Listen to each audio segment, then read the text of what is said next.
Naquele domingo de manhã, eu estava sentado à mesa da cozinha com uma xícara de café que nem cheguei a tomar. Ela dormia no quarto. O celular dela estava na bancada, com a tela virada para cima, e eu não precisei pegar. Já sabia o que estava lá. Tinha passado os últimos 47 dias, juntando cada peça com uma calma que eu mesmo não entendia de onde vinha. Naquele momento, olhando para o café esfriando, eu só pensei em uma coisa. Mais 3 dias. Era tudo o que eu precisava. 3 dias. E ela ia anunciar o relacionamento dela publicamente, como se eu já fosse passado. Só que eu ia chegar lá antes. E ia chegar sorrindo. Meu nome é Rafael Drummond. Tenho 34 anos e sou engenheiro civil. Trabalho com infraestrutura. Pontes, viadutos, contenção de encostas. A maior parte do meu tempo é gasta avaliando o que parece sólido, mas pode ceder. Às vezes acho que eu deveria ter aplicado esse raciocínio mais cedo em casa. Conheci Camila numa sexta-feira de outubro, numa confraternização de um cliente em comum. Ela trabalhava com marketing digital, tinha uma forma de entrar numa sala que fazia as pessoas olharem sem saber por quê. Não era só aparência. Era algo na maneira como ela ouvia, como inclinava a cabeça quando alguém falava, como se o que você estava dizendo fosse a coisa mais interessante do mundo. 2 anos e 4 meses de namoro. Eu tinha 32 quando começamos. No primeiro sinal, eu não reconheci como sinal. Foi numa festa de aniversário de um amigo meu, o Marco. Ele apareceria de novo mais tarde, mas na época era só um nome numa lista de convidados. Camila ficou mais de 1 hora conversando com um grupo que eu não conhecia, no canto do jardim. Quando perguntei quem eram, ela disse que eram pessoas do trabalho, mencionou um nome, Bruno, de forma casual, e mudou de assunto. Eu não perguntei mais nada. Era fácil demais não perguntar. Continuamos chegando em casa de mãos dadas. O primeiro episódio que hoje reconheço como parte de um padrão aconteceu 6 meses depois do início do namoro, mas só entendi o que era meses mais tarde. Eu tinha acabado de fechar um contrato grande, uma obra de contenção numa cidade do interior, valor considerável, algo que eu tinha perseguido por quase 1 ano. Liguei para Camila assim que saí da reunião. Ela atendeu, disse, que bom. Perguntou se eu ia chegar tarde para o jantar, e foi isso. Não havia frieza óbvia, nenhum conflito. Era uma resposta perfeitamente adequada. Só não era o que eu precisava naquele momento. Depois, quando contei para ela pessoalmente, ela ouviu, sorriu, disse que era merecido, e então pegou o celular e ficou respondendo mensagens enquanto eu ainda estava falando. Não foi uma crueldade. Foi uma ausência. E ausências são mais difíceis de nomear do que agressões. Eu engoli. Pensei que ela estava ocupada. Pensei que eu estava sendo sensível demais. 4 meses depois, estávamos num jantar com os pais dela. A dona Sônia e o seu Geraldo, casal de Ribeirão Preto que vinha a São Paulo uma vez por trimestre. Era um jantar tranquilo, aqueles onde você sente que está sendo avaliado sem que ninguém diga isso abertamente. Em determinado momento, a dona Sônia perguntou sobre os meus planos, sobre a empresa, sobre onde eu via a minha carreira daqui a 5 anos. Antes que eu terminasse de responder, Camila interrompeu. Ele é muito bom no que faz, mas às vezes fica tão preso nos projetos que esquece que existem outras coisas na vida. A frase veio com um sorriso. O tipo de frase que pode ser lida como carinho ou como diminuição, dependendo de quem você é. Dona Sônia riu. Seu Geraldo também. Eu sorri, porque era o que a situação pedia. Na volta para casa mencionei. Disse que a frase tinha soado de uma forma que eu não gostei, que senti como se ela estivesse me reduzindo na frente da família dela. Você está sendo dramático, ela disse. Minha mãe adorou você. Relaxa. E foi isso. Sem discussão, sem espaço para o que eu tinha sentido. Uma porta fechada com leveza, como se não houvesse porta nenhuma. Continuamos.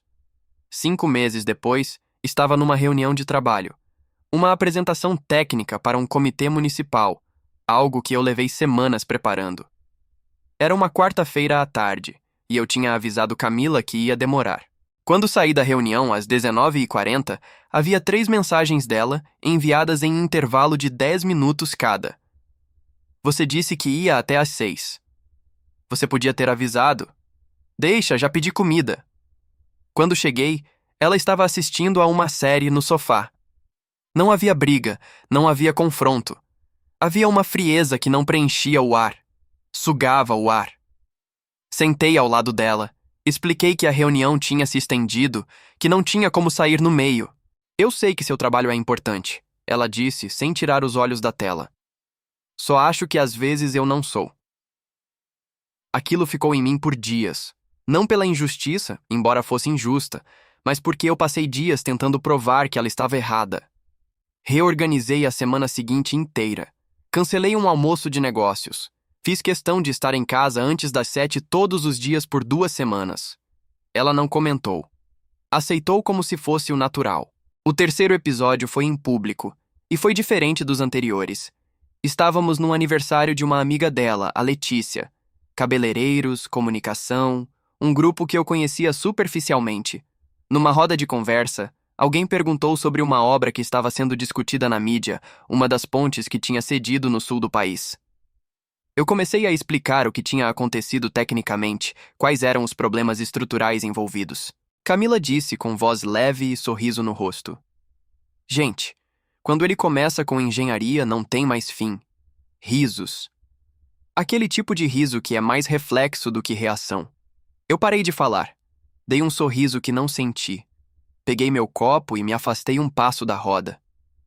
Mais tarde, na saída, disse a ela que aquilo tinha me constrangido, que ela tinha me interrompido na frente de pessoas que eu mal conhecia. Você estava monopolizando a conversa, ela disse. Eu só aliviou o clima. Você me interrompeu. Rafa, para. Você é sensível demais. As pessoas gostaram de você, todo mundo estava bem. Sensível demais. Essa expressão voltaria mais vezes. Virou um instrumento. Cada vez que eu nomeava algo que ela fazia, a resposta era uma variação da mesma frase. Você está exagerando, você está sendo dramático, você está sendo sensível demais. Depois de ouvir isso vezes suficientes, você começa a duvidar da própria percepção. Passei um período, não saberia dizer quantos meses, achando que o problema era eu. Tinha noites em que eu ficava acordado sem razão aparente, olhando para o teto com aquela sensação de que algo estava errado, mas sem conseguir definir o quê. Não era tristeza. Era uma espécie de vigilância constante, como se eu estivesse sempre esperando um golpe que não sabia de onde ia vir. Perdi 2 quilos sem tentar.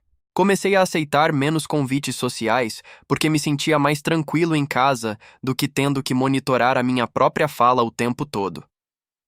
O episódio que mudou a natureza do que eu entendia como relação aconteceu num sábado à tarde, na casa dela. Ela estava no quarto, eu na sala. O celular dela ficou sobre a mesa enquanto ela foi ao banheiro. Não mexi. Não sou o tipo de pessoa que pega o celular de outra pessoa, e não peguei. Mas a tela acendeu com uma notificação, e eu não precisava pegar para ler o que estava escrito. Era uma mensagem do Bruno. Não era uma mensagem qualquer. Eu me lembro exatamente de onde eu estava quando li.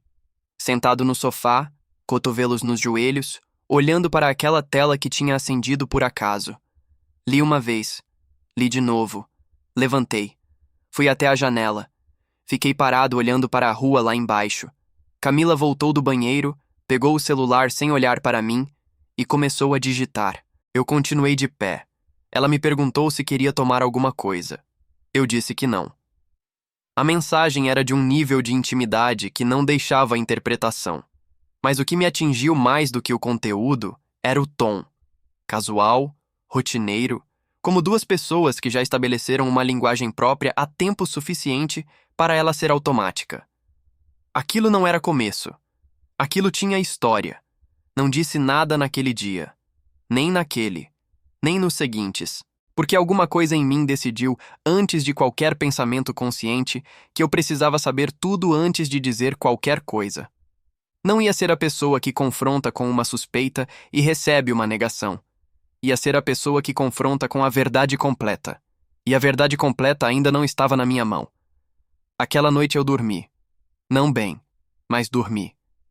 E de manhã, eu acordei sabendo que algo em mim tinha mudado de posição. A primeira coisa que fiz foi ligar para o Henrique. Henrique Cardoso era advogado de família, um dos poucos que eu conhecia pessoalmente, não por indicação. Tínhamos estudado juntos por 2 anos antes de ele mudar de curso para direito. Reencontramos no velório do pai de um amigo em comum, 2 anos atrás, e desde então mantínhamos contato esporádico. Ele tinha aparecido brevemente numa conversa que tive com Camila meses antes. Ela tinha comentado, de passagem, que eu tinha um amigo advogado, como se fosse uma curiosidade, não uma informação relevante. Liguei para ele numa manhã de segunda-feira, da calçada em frente ao escritório, antes de entrar. Preciso entender o que eu tenho direito de documentar numa situação como essa, eu disse.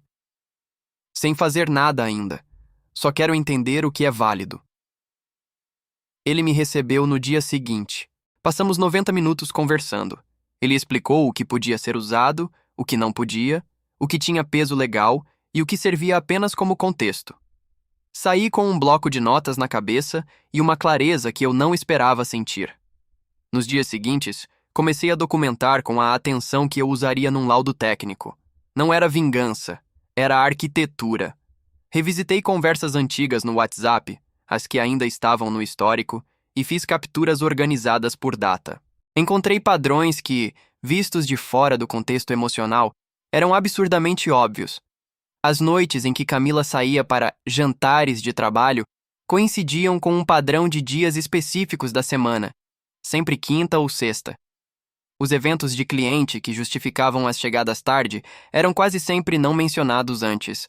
Surgiam como explicação, depois que eu perguntava onde ela estava. Havia também os gastos. Tínhamos uma conta conjunta, aberta há 1 ano e 2 meses, usada principalmente para as despesas do apartamento que dividíamos desde o início daquele ano. Eram gastos domésticos, supermercado, contas. Mas numa tarde, revisando o extrato, encontrei transferências mensais para um número de conta que eu não reconhecia. Pequenos valores, 150, 220 reais, irregulares, mas consistentes. Pedi ao Henrique que verificasse. Levou 2 dias. Era uma conta no nome do Bruno. Não era muito dinheiro em termos absolutos. Mas era dinheiro que saía de uma conta que eu também alimentava, indo para um homem com quem minha namorada trocava mensagens íntimas. Isso não era infidelidade com o dinheiro do casal. Era um detalhe que mostrava que ela nunca tinha separado as duas realidades.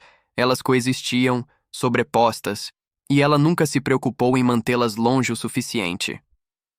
Henrique me disse que os extratos eram suficientes como documentação de contexto.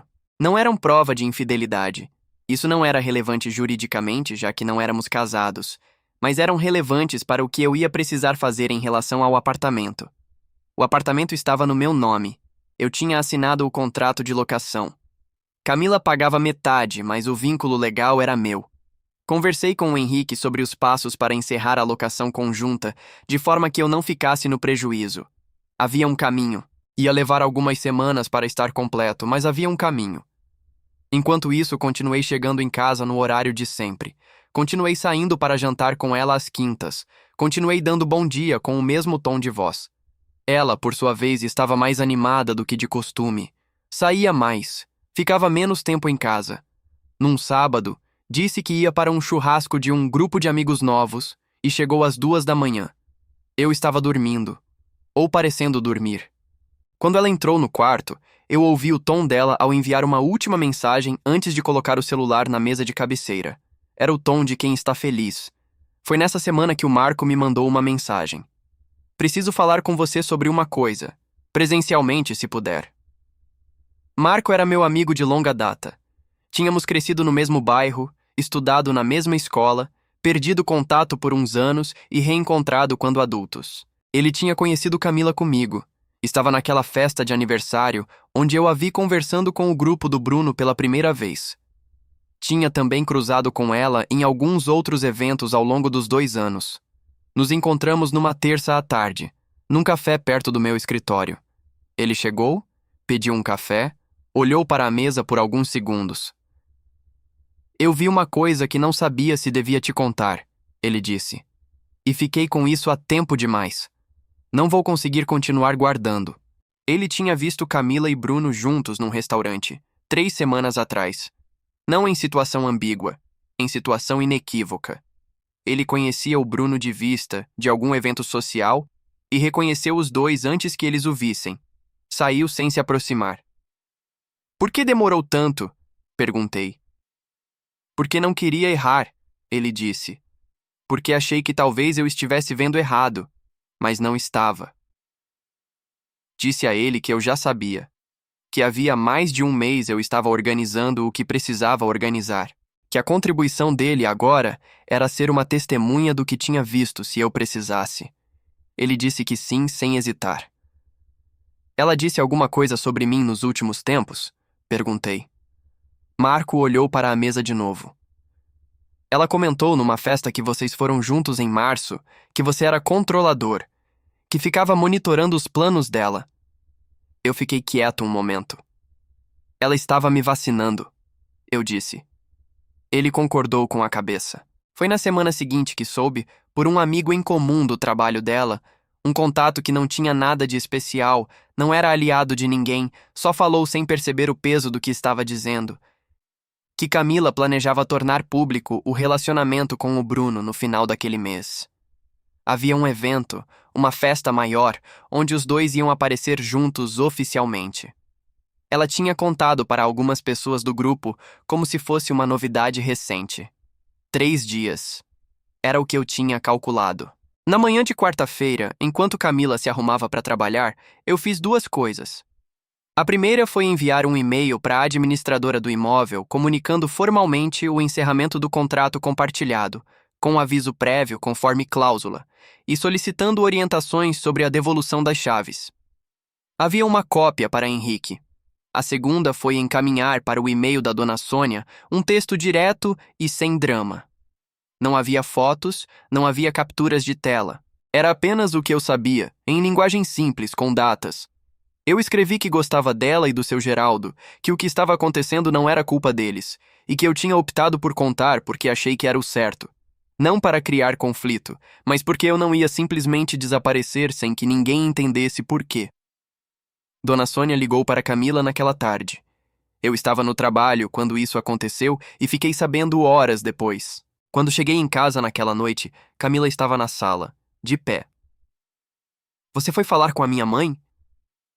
A voz dela tinha um tom que eu nunca tinha ouvido antes. Não de raiva, de descontrole. Achei que ela merecia saber, eu disse. Coloquei as chaves sobre a bancada com cuidado. Você não tinha esse direito. Eu tinha obrigação. Ela ficou me olhando por alguns segundos, então disse: Isso foi covarde. Respondi com calma, sem pausa. Covarde era o que vinha acontecendo há meses. O que eu fiz foi avisar as pessoas certas antes de você criar uma narrativa. Ela tentou falar mais. Eu disse que não ia entrar em discussão, que havia documentos sobre o apartamento que ela precisava assinar, que o Henrique entraria em contato nos próximos dias e que eu dormiria no quarto de hóspedes até a situação ser resolvida. Fui até a cozinha, aqueci o que tinha de jantar e comi em paz pela primeira vez em meses. Nas 3 semanas seguintes, o mundo de Camila se reorganizou de uma forma que ela claramente não tinha previsto. A dona Sônia não tomou partido de forma dramática. Não era o estilo dela. Mas o telefonema que fez para a filha naquela tarde foi longo o suficiente para que Camila entendesse que a versão que ela planejava dar à família não chegaria antes da minha. O seu Geraldo, que eu soube por dona Sônia semanas depois, ficou em silêncio durante o jantar inteiro quando a esposa contou. Depois disse apenas: Você vai ter que lidar com as suas escolhas. O evento onde Camila e Bruno iam aparecer juntos aconteceu mesmo, mas o contexto era diferente do que ela planejou. Em vez de uma apresentação de casal novo, havia pessoas que já sabiam.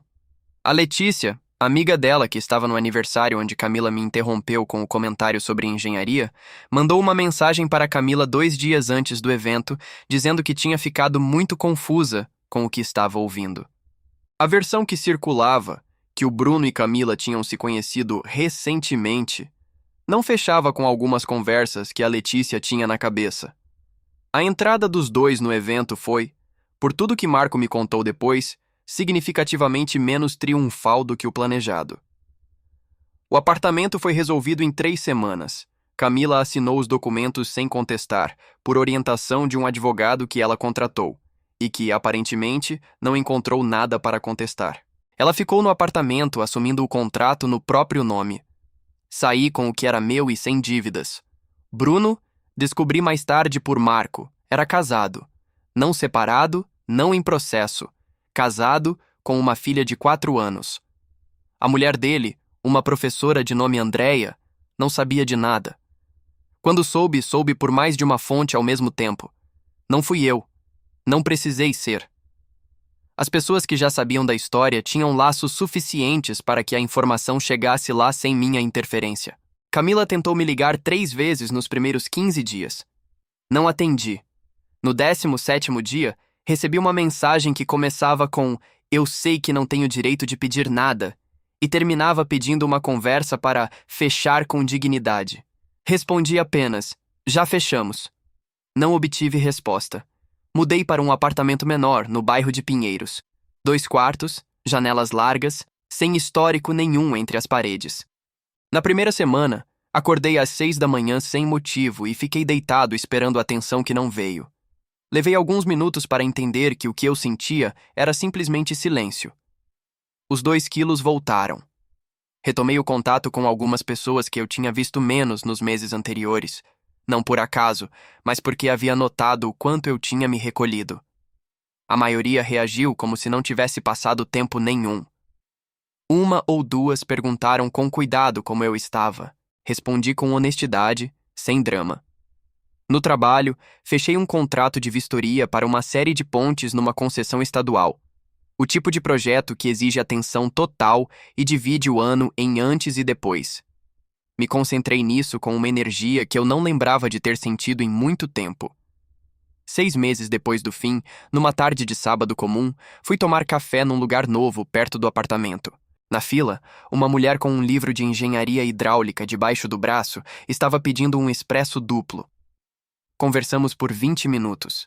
Ela se chamava Fernanda. Era engenheira de recursos hídricos, tinha opinião sobre pontes e não interrompeu nenhuma das minhas frases. Não foi amor imediato. Foi melhor do que isso. Foi uma conversa inteira em que eu me senti completamente presente. Existe uma coisa que aprendi na engenharia que levou tempo para eu aplicar fora dela. Uma estrutura que cede não é necessariamente fraca. Às vezes ela cede porque absorveu carga demais por tempo demais. Porque quem deveria fazer a manutenção não fez. A falha não está no material, está na distribuição de peso. Por 2 anos eu carreguei mais do que devia, e fui convencido de que o problema era minha sensibilidade.